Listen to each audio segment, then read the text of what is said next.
주 안에서 평안들 하셨습니까? 자, 오늘은 요한계시록 10장을 말씀을 상고하려고 합니다. 자, 10장은 여섯째 나팔과 일곱째 나팔 사이에 끼어 있는 삽입장의 일부입니다. 10장 1절부터 15장 8절까지 상당히 많은 중간 계시가 있습니다.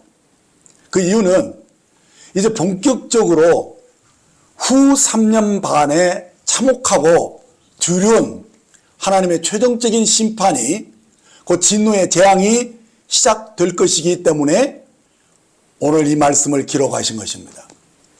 그래서 성도인 우리에게 하나님의 비밀을 미리 알려줌으로써 이 놀라운 일이 진행될 때 당황하지 않고 소망과 확신을 가진 상태로 담대하게 설 수 있도록, 그래서 이 놀라운 일이 진행될 때 정말 주님과 동행할 수 있는, 특별히 우리에게 일곱째 나팔이 부는 시점에서 하나님의 비밀이 모두 완성되는 것임을 오늘 이 말씀에서 보게 될 것입니다. 그래서 주님께서 이 놀라운 애언이 기록된 작은 두루마리를 우리에게 가져다 먹어버리라, 이렇게 말씀하신 것을 보게 됩니다. 자, 그래서 오늘 살펴볼 계시록 10장 말씀은 하나님의 비밀인 작은 두루마리를 갖다 먹어라 라고 정했습니다. 자, 이제 본론으로 들어가서 1절부터 차례로 말씀을 먹기 쉽도록 풀어드리겠습니다. 1절, 내가 또 보니 힘센 다른 천사가 구름을 입고 하늘에서 내려오는데 그 머리 위에는 무지개가 있고 그 얼굴은 해 같고 그 발은 불기둥 같으며. 자, 여기 나온 힘센 다른 천사는 이미 7장 2절과 8장 3절에서 말씀드린 바대로 계시록에 나타나신 그리스도임을 말씀했습니다. 따라서 우리가 주목해야 할 그리스도의 모습은 지금 하늘에서 땅으로 내려오시는 모습이라는 겁니다. 그러나 이 모습은 아직 공개적으로 그 모습을 드러낸 것은 아닙니다. 지금 그리스도가 구름을 입었다라고 말하는 것은 구름을 옷으로 입고서 자신의 모습을 감춘 모습입니다. 그러니까 아직 구름을 타고 영광 중에 그 모습을 드러내신 것이 아니라는 것이죠. 은밀하게 구름으로 자신을 감춘 그런 모습인 것을 염두에 두셔야 됩니다. 왜냐하면 이것은 환난 가운데 있게 될 여섯 나팔 이후에도 아직도 1장 7절이나 마태복음 24장 30절 그리고 26장 64절에서 말씀하신 대로 구름을 타고 공개적으로 나타난 모습이 아닌 것을 기억해야 됩니다. 그러니까 계시록 10장 시점에서 그리스도의 그 오심은 아직도 은밀하다는 것입니다. 왜 이렇게 말하느냐? 바로 여섯째 대접의 때에 아마겟돈에 세계 모든 군대를 모으고 있는 그런 동안에도 주님은 자신을 도적같이 오시는 분으로 말씀했기 때문인 것입니다. 우리 직접 한번 찾아볼까요? 계시록 16장 15절에 보면 보라, 내가 도둑같이 오리니 누구든지 깨어 자기 옷을 지켜 벌거벗고 다니지 아니하며 자기의 부끄러움을 보이지 아니하는 자는 복이 있도다라고 말씀하신 것을 보게 되면 이 말씀의 시점은 앞에 12절에 여섯째 천사가 그 대접을 큰 강 유브라데의 소돔에 강물이 말라서 동방에서 오는 왕들의 길이 예비되었다라는 이 말씀으로 볼 때 이 아마겟돈 전쟁을 준비하는 그런 상황까지는 주님이 여전히 은밀하게 도적같이 오신다는 말씀을 하고 있는 것입니다. 그러므로 우리는 그리스도께서 대환란 직전에 오신다라는 일반적인 그 가르침이 사실 부적절하다는 것을 이 말씀으로도 알 수가 있는 것입니다. 우리는 요한이 바라본 이상에서 그리스도의 머리 위에 무지개가 있는 것을 보게 되는데 이것은 주님이 이 땅을 소유하시기 위해서 오실 때 노아와 맺었던 그 언약을 기억하시고 이 땅을 심판하실 때 물로 하지 않을 것을 말씀한 것입니다. 그리고 그분의 얼굴이 해와 같다 하신 것, 그리고 주님이 그 발이 불기운 같다 하신 것은 그 얼굴이 해 같다는 것은 하나님의 영광을 드러내신 분이며 또 그 발이 불기운 같다 하신 것은 그 심판하시는 그 정복자의 엄위하심을 우리에게 보여주신 것입니다. 본문 2절을 보겠습니다.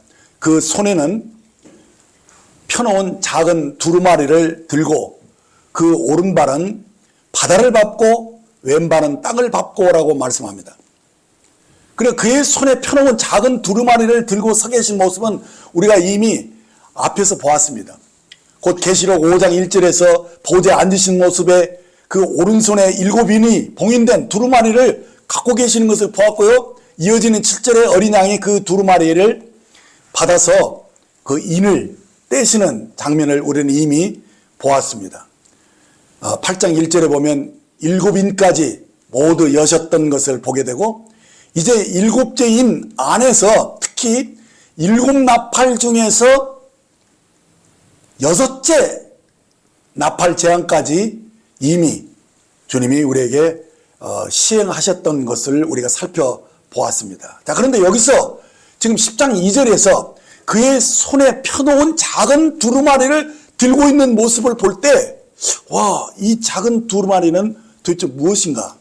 어떤 것을 예언한 것인가? 라고 궁금하게 될 것입니다. 자, 그것은 뭐냐? 이 작은 두루마리는 바로 마지막 나팔인 7째 나팔의 내용, 곧 7째 나팔의 내용은 뭡니까? 7대접의 재앙이 시행되는 것을 말하는 것입니다. 그래서 이 작은 두루마리에 후 3년 반에 시행될 이 7대접의 재앙들이 기록되어 있고, 그렇게 함으로써 모든 하나님의 경륜이 완성되어지는 것을 우리에게 보여주는 것입니다. 그러니까 우리가 지금 살펴보게 될 10장 2절부터 이 8절까지의 예언이 이 작은 두루마리로 표현되고 있는 것입니다. 그렇습니다. 이제 모든 인들이 떼어진 상태에 있기 때문에 이제 남은 7대접의 재앙은 작은 두루마리로 불리고 있다는 것입니다. 자, 여기서 우리가 주목해야 하는 것은 그 오른발은 바다를 밟고 왼발은 땅을 밟고 계신다는 이 말씀입니다. 여기서 발로 밟는다는 의미는 매우 중요합니다. 신명기 11장 24절에 보면 너희의 발바닥으로 밟는 것은 다 너희의 소유가 되리라 이렇게 말씀하셨고, 이사야 1장 3절에 보면 내가 모세에게 말한 바와 같이 너희 발바닥으로 밟는 것은 모두 내가 너희에게 주었노니라고 하신 이 말씀을 보면 우리 주님이 지금 하늘로부터 내려오셔서 땅에 발을 딱 디디셨어요. 근데 그 오른발은 바다를 밟았고 왼발은 땅을 밟으셨다는 것입니다. 자, 이것이 무슨 의미인지는 여러분들이 이미 캐치하셨을 겁니다. 바로 주님이 이 세상에 오심은 이 세상 나라가 이제 그리스도가 온전히 다스리는 그의 나라가, 그 왕국이 될 것임을 지금 우리에게 보여주신 것입니다. 그렇습니다. 우리 주님만이 하나님의 비밀의 두루마리를 손에 펴신 자격이 있는 분이고, 오직 주님만이 이 세상의 땅과 바다를 소유할 수 있는 그런 권한을 가진 분임을 보여준 것입니다. 지금 그 아담이 마귀에게 넘겨줘버린 이 땅과 이 바다가 원수 마귀의 것이 되었었지만, 이제 주님이 다시 오심으로 주님이 이 세상을 온전히 다시 지배하시는 그런 정말 왕으로서의 재림의 의미가 여기에 있는 것입니다. 그래서 이제 주님이 이 세상을 그의 나라 곧 왕국으로 바꾸신다는 것입니다. 그것이 어느 때 이루어지느냐? 마지막 나팔이 불어질 때. 근데 이 마지막 나팔이 불어질 때 어떤 일이 있습니까? 바로 우리 그리스도인들이 이기는 자로서 공적으로 휴거되어지고 주님과 함께 결혼한 신부로서 이제 함께 이 땅에 내려오실 모든 준비가 이제 갖춰졌기 때문에 이것이 가능하다는 사실을 오늘 말씀이 보여주는 것입니다. 그래서 10장 3절에 사자가 부르짖는 것 같이 큰 소리로 외치니 그가 외칠 때 7 우레가 그 소리를 내어 말하더라 이렇게 말씀한 것입니다. 그렇습니다. 사자의 울부짖음은 마치 왕의 진노와도 같다는 것입니다. 이는 그 땅의 왕이신 그리스도께서 이 땅을 이제 심판하시고 이제 통치하실 것을 이 사자의 울부짖음으로 선포하고 있는 것입니다. 자, 그렇게 그리스도께서 큰 소리로 부르짖을 때 7 우레가 그 소리를 내며 말하더라라고 말씀합니다. 자, 그런데 여기서 이 7 우레가 소리를 낸다는 말은 이 하나님의 진노의 그 엄중함과 중대함을 우리에게 보여주고 있는데, 그런데 4절에 보면 7 우레가 말을 할 때 내가 기록하려고 하다가 곧 들으니 하늘에서 소리가 나서 말하기를 7 우레가 말한 것은 임봉하고 기록하지 말라 이렇게 말씀하신 것을 보게 됩니다. 자, 여기서 말하는 이 천둥 소리는 하나님의 권능과 위엄과 이 장엄함을 나타내 주시는 것인데, 이 단지 천둥 소리만이 아니라 7 우레가 말을 했다는 것은 그 말에는 굉장한 의미가 있는 거거든요. 근데 요한이 그 7 우레의 말을 이렇게 기록하려고 하니까 하늘에서 우레가 말하는 것은 임봉하라 이렇게 말씀하는 것입니다. 그러니까 참 우리가 이 내용이 굉장히 궁금해지는 거예요. 그래서 그 말한 것이 무엇인지 우리가 참 어째서 이 계시를 감추신 것인지 이야기가 조금 어렵지만은, 사도 바울이 셋째 하늘 그 낙원에 이끌려가서 말로 표현할 수 없는 놀라운 그 계시들을 보고 들었어요. 그런데 어떻습니까? 사도 바울이 그것을 공개하지 아니한 것을 보게 됩니다. 왜 그랬을까요? 이유가 있지만은 우리가 그 모든 것은 이제 주님이 다시 오시는 그날, 우리가 얼굴로 얼굴로 주님을 볼 때 그때는 다 모든 것을 알 것입니다. 이렇게 감춰진 계시를 이제 때가 되면 다 알려주십니다. 자, 이어지는 5절 6절을 보시면 내가 본 바 바다와 땅을 밟고 서 있는 천사가 하늘을 향하여 오른손을 들고 세세토록 살아계시니 곧 하늘과 그 가운데 있는 물건이며 땅과 그 가운데 있는 물건이며 바다와 그 가운데 있는 물건을 창조하신 이를 가리켜 맹세하여 이르되 지체하지 아니하리라 라고 말씀하신 것을 봅니다. 자, 여기서 지금 요한이 본 것은 바다와 땅과 그리고 무엇을 봤습니까?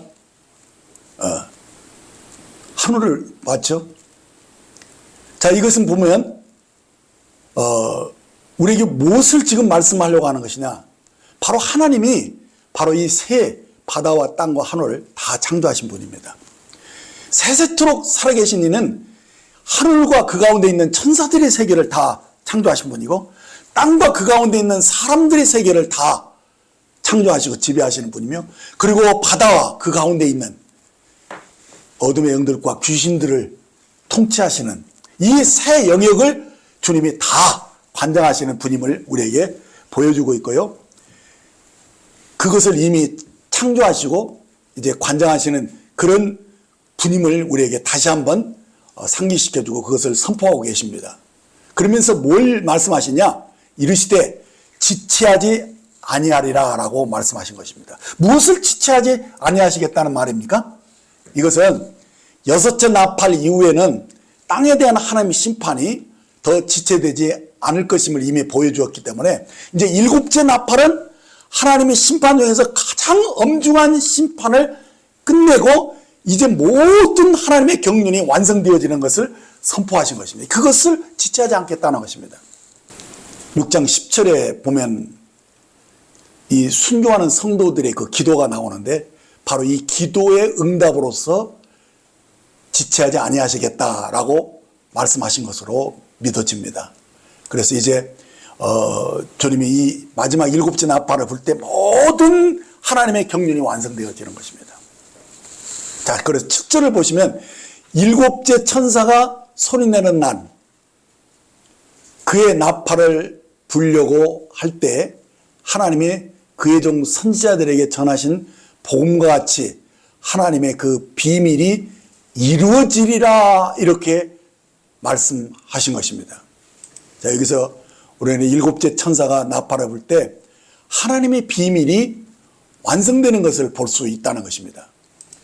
자, 근데 개역성경에서 7째 천사가 소리를 내는 날을 단수로 번역을 했어요. 근데 제가 원문을 찾아보니까 이것이 복수로 되어 있더라고요. 그러니까 7째 천사가 소리내는 날이 아니라 날들입니다. 그러니까 날들이라는 것은 복수로 되어 있기 때문에 이것은 일정 기간을 가리키는 말이죠. 그러니까 이것은 나팔을 불 때 그 짧은 그 순간에 된다는 게 아니라 그 나팔을 부는 그거의 기간으로 말씀했다는 거예요. 그래서 그 기간 동안에 7째 나팔에 불러지는 그 기간 동안에 이제 하나님의 모든 경륜이 다 완성되어지는 그것을 지금 우리에게 말씀해 주고 있는 것인데 그 완성되어지는 계시가 이미 선지자들에게 의해서 복음으로 다 전해졌다는 것을 함께 말씀하고 있는 거예요.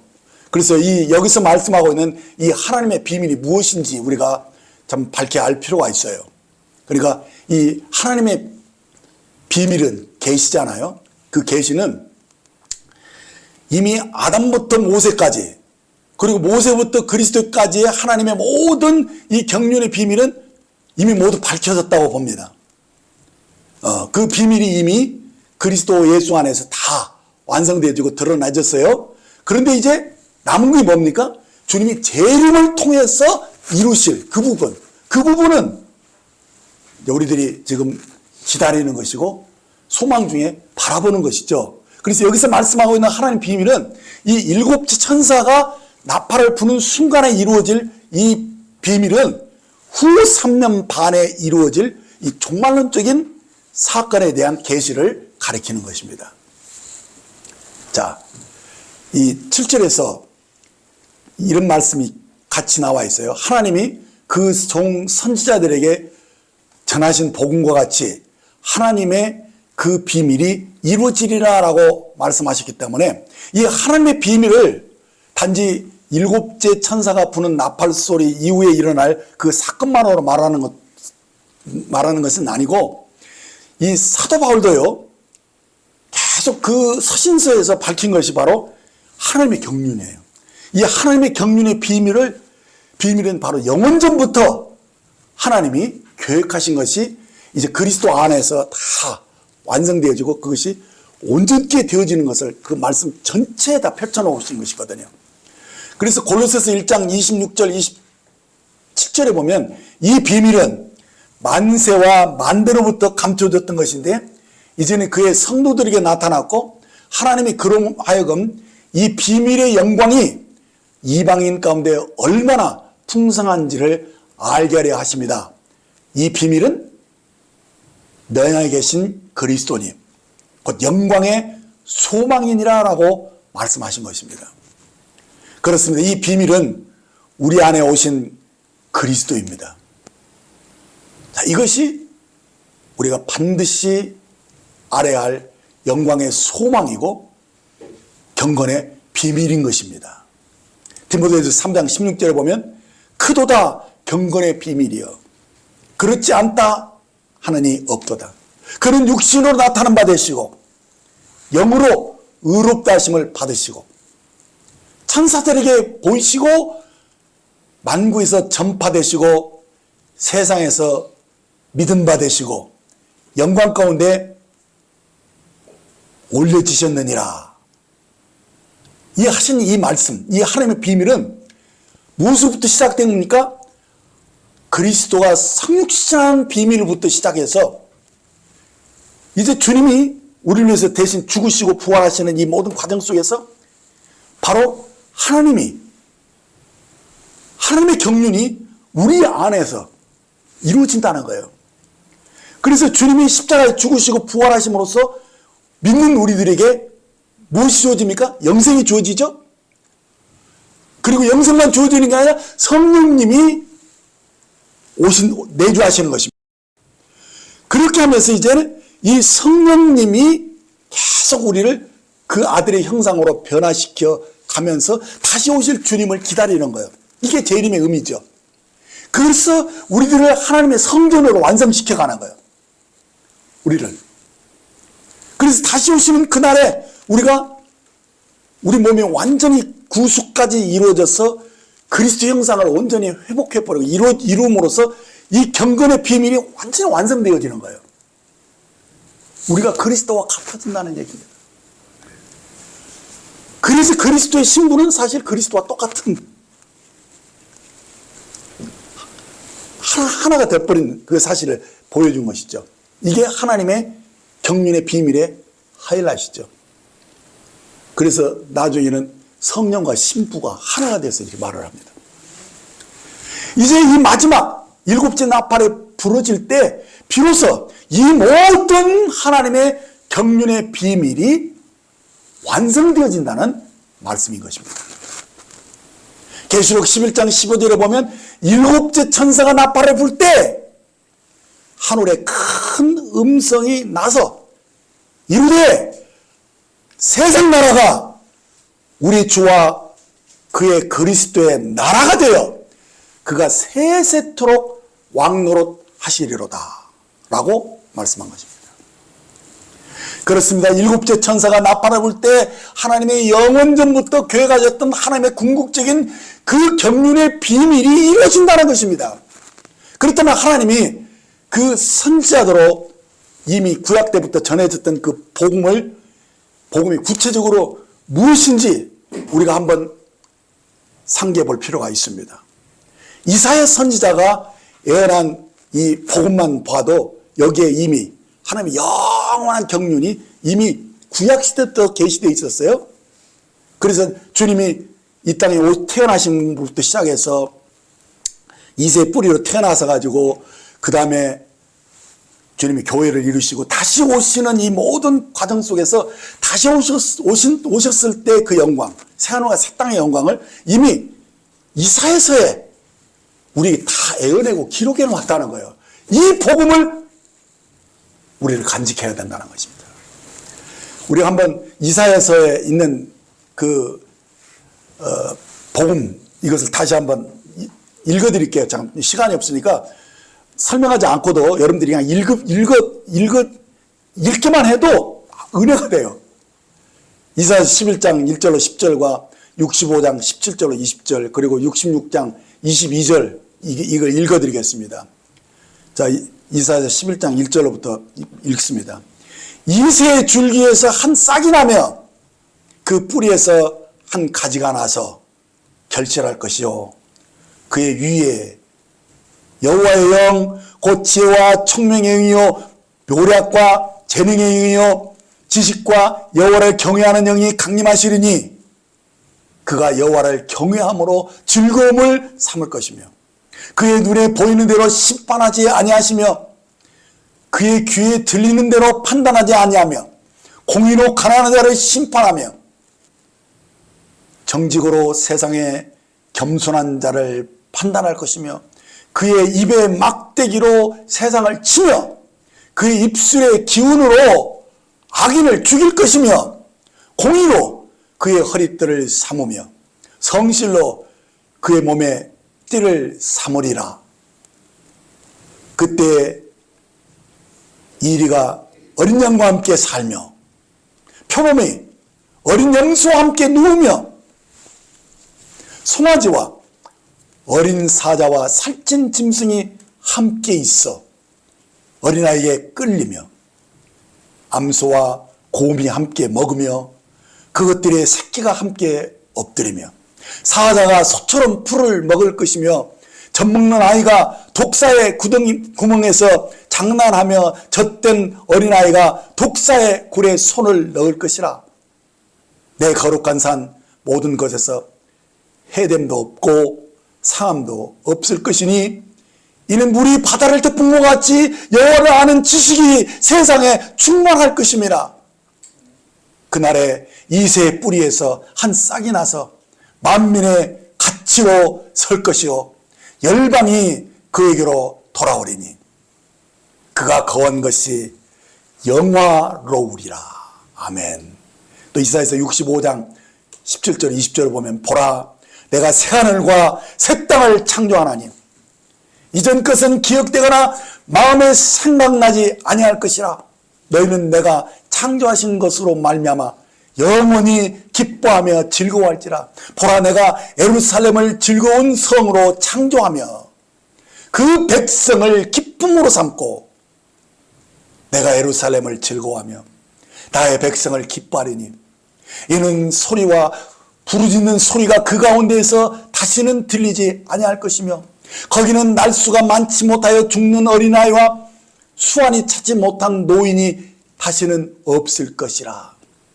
곧 100세에 죽는 자를 젊은이라 하겠고 100세가 못되어 죽는 자는 저주를 받은 자이니라. 또 이사야서 66장 22절에 내가 지은 새하늘과 새 땅이 내 앞에 항상 있는 것 같이 너희 자손과 너희 이름이 항상 있으리라 여호와의 말이니라. 아멘. 자, 이 예언의 말씀들이 이제 주님이 이 땅에 다시 발을 딛고 서시는 그날에 성취될 것입니다. 상상해 보세요. 어린 양이 사자와 함께 독사의 손을 구르는 이런 의미가 무슨 말인지 여러분들 설명하지 않아도 다 알잖아요. 네. 정말 이제는 새 피조물로 거듭난 우리들을 통해서 온 땅에 하나님의 나라를 완성시킬 것입니다. 자, 이제 본문 8절 9절을 보시겠습니다.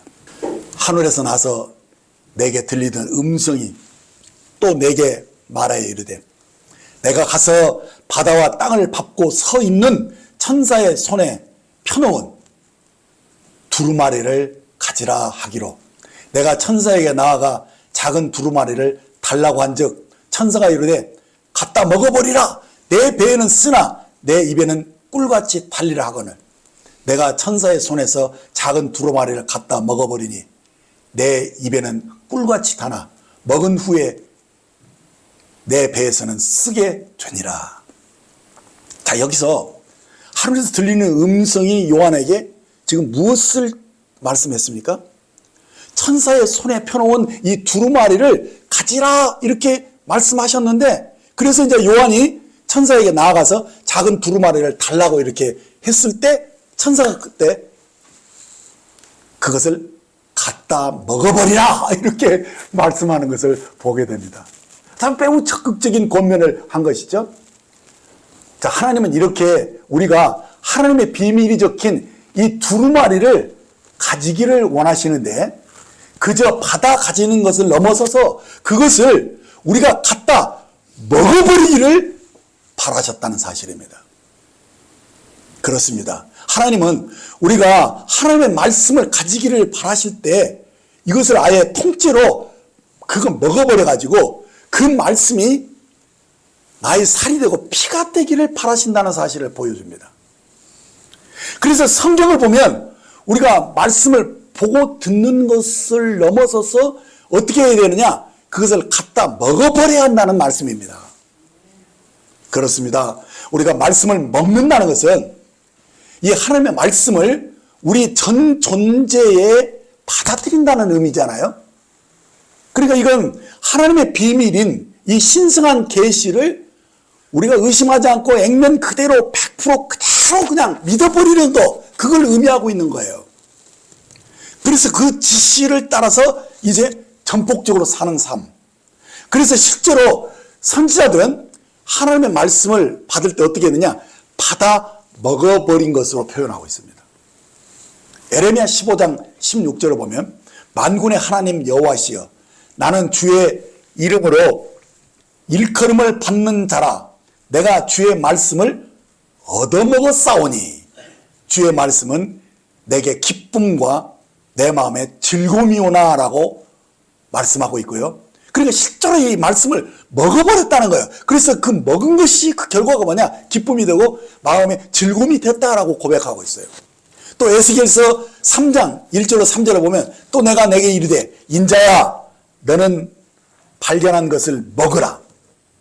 너는 이 두루마리를 먹고 가서 이스라엘 자손에게 말하라 하시기로 내가 입을 벌리니 그가 그 두루마리를 내게 먹이시며 내게 이르시되 인자야 내가 내게 주는 이 두루마리를 내 배에 넣으며 내 창자에 채우라 하시기에 내가 먹으니 그것이 내 입에서 달기가 꿀 같더라 하신 이 말씀을 보게 됩니다. 자, 이렇게 하나님은 우리가 하나님의 말씀을 듣고 보는 것에 그치지 않고 실제로 그 말씀을 먹음으로써 우리 삶의 변화가 일어나기를 원하신다는 거예요. 우리 마음에 정말 기쁨과 즐거움과 막 힘이 나서 그 말씀대로 살 수 있는 그런 능력으로 이 말씀을 먹으라는 겁니다. 마태복음 4장 4절에 보면 사람이 떡으로만 살 것이 아니오 하나님 입으로 나오는 모든 말씀으로 살 것이다 라고 주님이 친히 말씀하셨어요. 또 요한복음 21장 15절에 보면 주님이 베드로에게 뭘 부탁했습니까? 내 어린 양을 먹이라 이렇게 하신 거예요. 먹이라. 이렇게 말씀을 우리가 듣는 것으로 끊치지 않는다는 거예요. 그것을 실제로 먹어야 된다는 거예요. 자, 그런데 이어지는 본문 10절을 보면 내가 천사의 손에서 작은 두루마리를 갖다 먹어버리니 내 입엔 꿀같이 타나 먹은 후에 내 배에서는 쓰게 되더라 라고 말씀합니다. 자, 그렇습니다. 우리가 이 신성한 계시를 받아 먹을 때 그것을 먹을 때는 달콤하다는 거예요. 와, 새로운 것을 깨달으니까 막 마음이 막 달콤하고 좋죠. 그런데 문제는 그 배에서는 쓰게 되더라 라는 이 말씀을 우리가 제대로 이해하고 받아야 된다는 거야. 이게 무슨 말이냐? 우리가 하나님의 비밀인 계시를 깨달을 때는 정말 꿀같이 달콤합니다. 그러나 그것이 배에서 소화되어서 그 말씀대로 살 때 그것은 쓴맛이라는 사실을 인정하라는 거예요. 곧 우리 삶에 이 말씀이 체험되어지고 그 실제로 그 말씀의 그 효력을 경험하면서 그 말씀대로 살 때 여기에서 필요한 것이 뭐냐? 인내라는 겁니다. 인내. 그 말씀대로 살기 위해서는 우리에게 인내가 필요하다는 거예요. 그것이 쓰다는 사실을 인정하고 들어가야 된다는 사실이에요. 그렇습니다. 우리가 하나님의 비밀인 계시의 말씀을 듣고 깨달을 때 그것은 우리 마음에 큰 위로와 기쁨을 가져다 줍니다만 그러나 우리는 이 하나님의 경륜의 비밀을 그냥 아는 것으로 우리가 즐거운 것으로 그쳐서는 안 된다는 거예요. 그 하나님의 경륜이 내 안에서 그대로 이루어지기 위해서는 우리가 어떻게 되느냐? 이 복음의 말씀대로 사는 것이 필요하다는 거예요. 우리가 복음의 말씀을 듣고 내 죄가 용서됐구나. 그래 나는 거듭났어. 나는 하나님의 자녀야. 나는 하나님의 왕국이 들어왔어. 이렇게 말할 때 우리들이 참 그 시절이 있었죠? 기뻤죠? 그러나 그것으로 다 된 것은 아니라는 거예요. 그렇죠? 우리가 하나님 나라의 왕국에 들어왔다면 이제부터 그 왕국을 이루어야 된다는 거예요. 네. 사실 이런 의미죠. 우리가 거듭났다는 것은 하나님의 말씀의 씨가 우리 속에 떨어진 거예요. 그 말씀의 씨가 떨어진 것으로 다 된 건 아니에요. 그 말씀이 어떻게 됩니까? 싹을 틔워야죠. 그렇죠?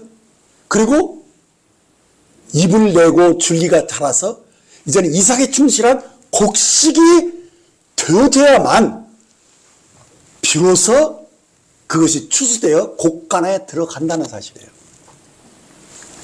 이것이 바로 하나님의 경륜이죠. 그래서 이 구원이 어떻게 되느냐? 구원을 받았다? 다 된 게 아니에요. 구원을 이루라라고 말씀하시고 있고 그 구원을 받은 것과 이루는 것의 그 의미를 분명하게 여러분들이 알아야지만이 제대로 된 신앙생활을 한다는 거예요. 빌립보서 2장 12절에 보시면 그러므로 너희 나의 사랑하는 자들아 너희가 나 있을 때뿐 아니라 더욱 지금 나 없을 때에도 항상 복종하여 두렵고 떨림으로 너희 구원을 이루라라고 말씀하셨다는 것입니다. 그렇습니다. 우리의 믿음은 계속 자라나야만 합니다. 이 땅에서 그리스도가 사신 것처럼 우리도 이 세상에서 주님처럼 이기는 자로 다스리는 자로 살기 위해서 우리들은 거듭난 것으로만 되지 않습니다. 우리의 믿음이 환난을 통과하면서 자라나야 된다는 거예요. 장성한 믿음의 분량으로 되어야지만이 우리도 이 세상을 이기며 세상을 다스리는 주님과 같은 그런 삶을 살 수 있다는 거예요. 그렇게 되어야 된다는 거예요. 그래서 주님이 우리들이 거듭났으면 이제는 성장해야 된다는 거예요. 그래서 성장하기 위해서 주님은 어떻게 조치를 하시느냐? 우리가 이건 가장 적합한 환경에 우리를 두셔요.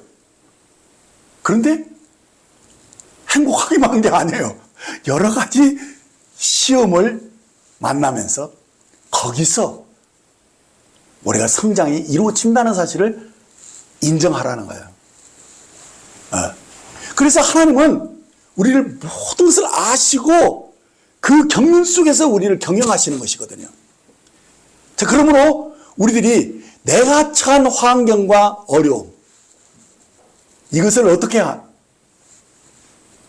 만나야 됩니까? 하나님 왜 그럴까? 이렇게 하지 말고 다 이유가 있어서 여기까지 인도하셨다.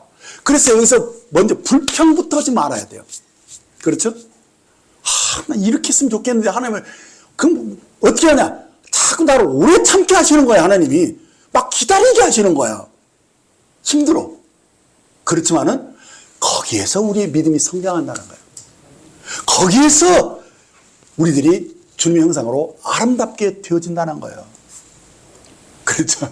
우리 자매님도 막 이렇게 막 발이 막 넘어져서 발이 막 부러지고 막 또 어저께는 또 허리가 막 그렇게 해서 참 그거 보면서 참 주님이 참 오래 참게 하는구나. 근데도 감사하면서 얼굴이 벙글벙글 웃어. 좋아요. 그런 자세가 돼야 돼요. 야고보서 1장 1절 2절 4절 보면 내 형제들아 너희가 여러 가지 시험을 당하거든 온전히 기쁘게 여기라.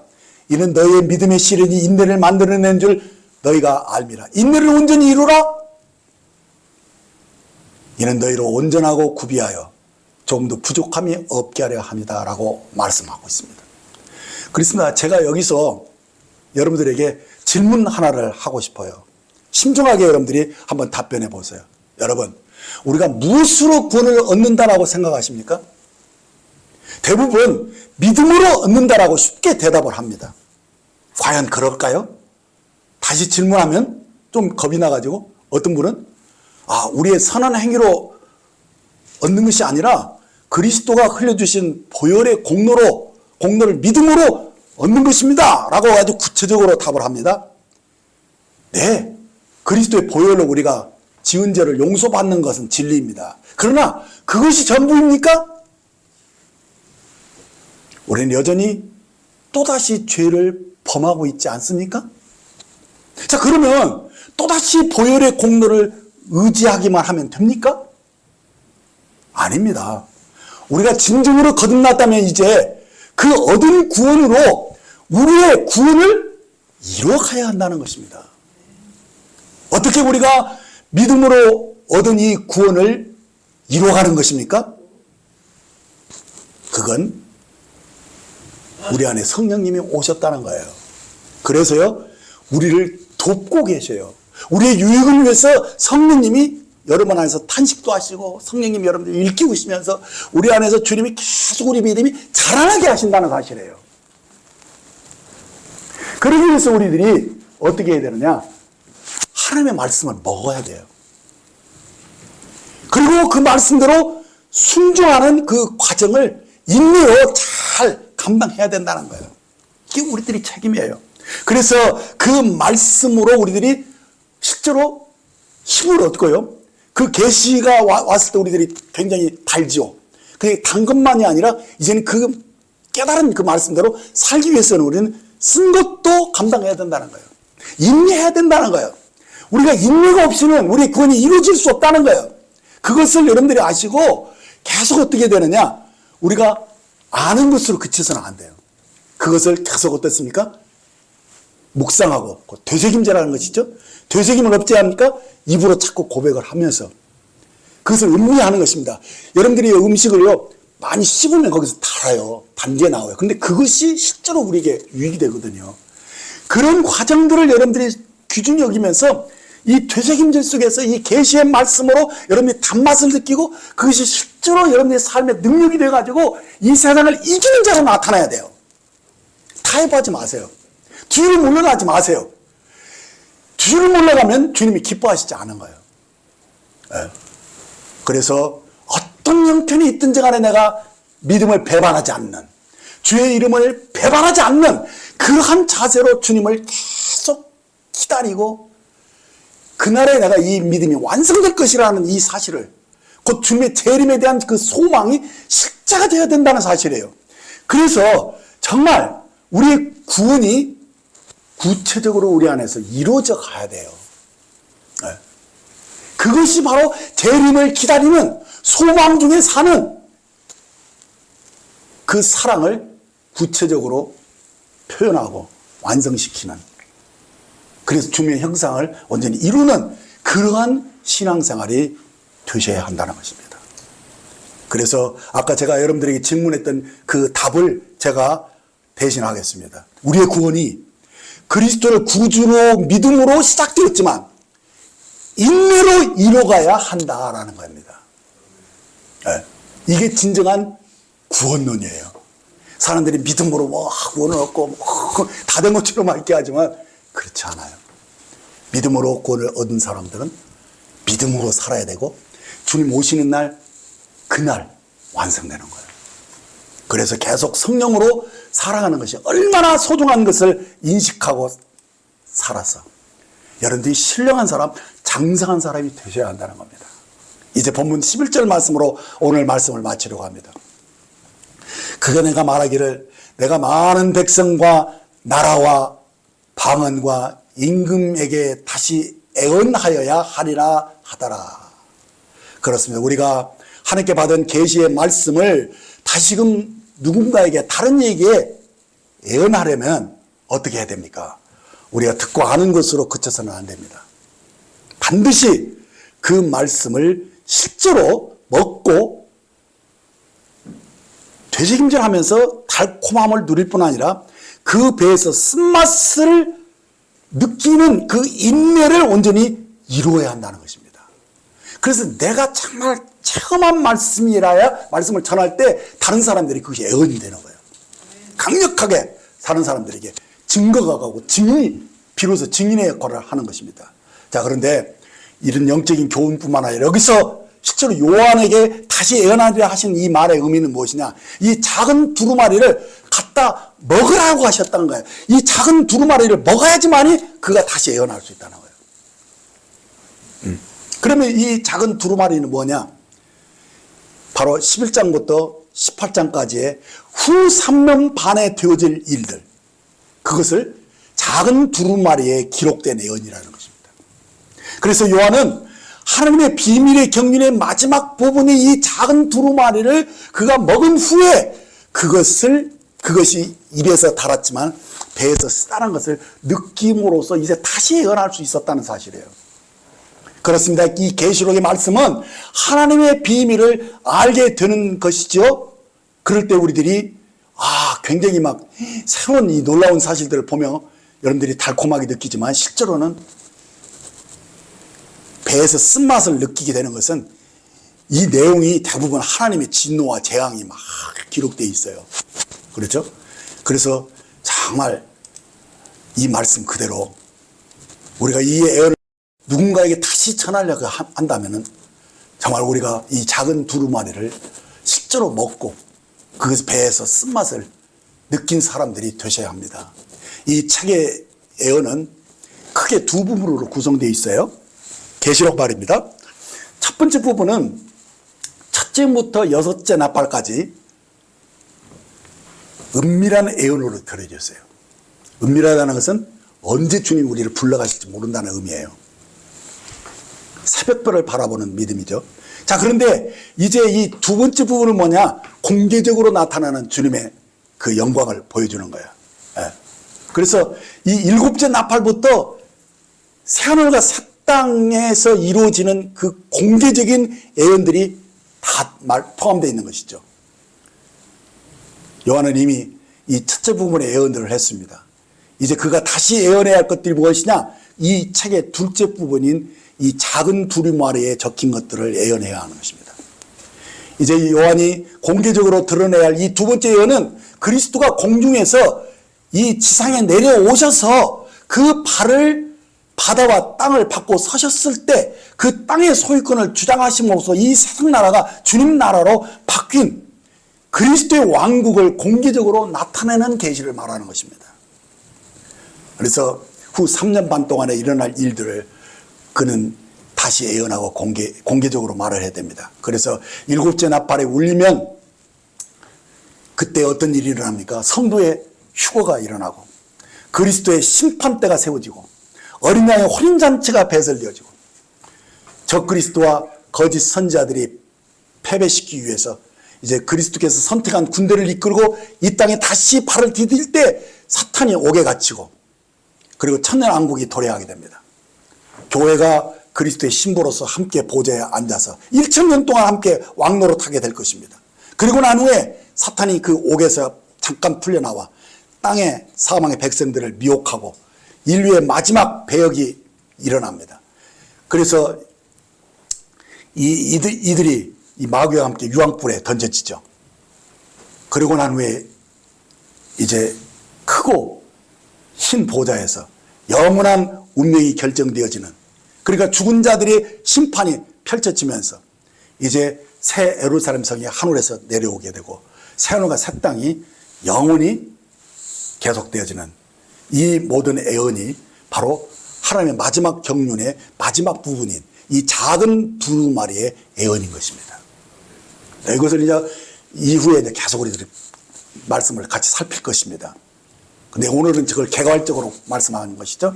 자, 우리 하나님은 이 계시록이 수록된 이 작은 두루마리를 우리들로 어떻게 하라고요? 가져다 먹어버리라, 이렇게 말씀하셨다는 거예요. 그렇습니다. 우리가 이 예언의 말씀을 우리의 전 존재로 받아들임으로써 여기서 힘을 얻고 소망 가운데 즐거워하면서 우리로 하여금 끝까지 이 믿음의 경주를 멈추지 않고 이 최후의 순간까지 우리의 믿음이 계속 위로 성장하기를 원하신다는 사실입니다. 이를 위해서 우리는 하나님의 비밀을 우리들이 어떻게 합니까? 보고 듣고 먹어야 되는 것이죠. 달콤한 계시로 이것을 받아야 되는 것입니다. 뿐만 아니라 실제 삶 속에서 이것을 체험할 수 있도록 우리가 인내로 이 말씀대로 힘들지만 살아야 하는 그 인내를 이루는 그 삶을 오늘 강조한 것입니다. 우리 주님이 다시 오시는 그날을 우리 인내로 기다려야 한다는 말씀입니다. 오늘 여기까지 말씀을 마치겠습니다. 기도하겠습니다. 오 주 예수님, 저희를 영원전부터 그리스도 안에서 택정하시고 거룩하고 흠없는 하나님의 자녀로 예정해 주신 것을 감사드립니다. 우리가 이 비밀을 아는 것은 여기에 그치지 않고 실제로 이 두루마리를 먹어버림으로써 이것을 소화시킴으로써 인내의 말씀으로 구원을 이뤄가는 저희들이 되기를 원합니다. 그래서 이 세상을 이기는 자로 나타나게 해주십시오. 뒤로 물러가다가 타협하지 않고 말씀대로 이 계명대로 우리가 그리스도의 형상을 표현하고 드러낼 수 있는 그런 소망 중에 인내하며 확신을 가지고 사랑을 실천할 수 있는 그런 마지막 말세를 만난 성도로서 정말 진정 이기는 자로 나타날 수 있도록 저희를 붙잡아 주시고 도와주시기를 원합니다. 이제 마지막 7째 나팔이 불려질 때 이제 모든 것이 완성되어질 것입니다. 우리가 그리스도 앞에 설 것이며 이제 함께 그 결혼식에 참여하게 되고 그 영광 중에 주님과 함께 이 땅에 내려오시는 이 놀라운 사실들을 보고 이제 천년왕국이 시작될 뿐만 아니라 이제 영원히 계속될 새하늘과 새 땅에 이르기까지 이 모든 계시가 이제 우리 마음속에서 살아 역사하고 이것이 정말 이 작은 두루마리를 진짜 먹은 자로서의 그 영광스러운 삶이 우리 안에서 지속될 수 있도록 나타날 수 있도록 도와주시기를 원합니다. 감사합니다. 우리를 이 주님 다시 오시는 주님을 바라보며 앙망하며 소망 중에 믿음으로 사랑을 성취하는 그런 자로 살게 하신 것을 감사드리며 이 모든 말씀을 우리 주 예수님의 이름으로 기도하였습니다. 아멘.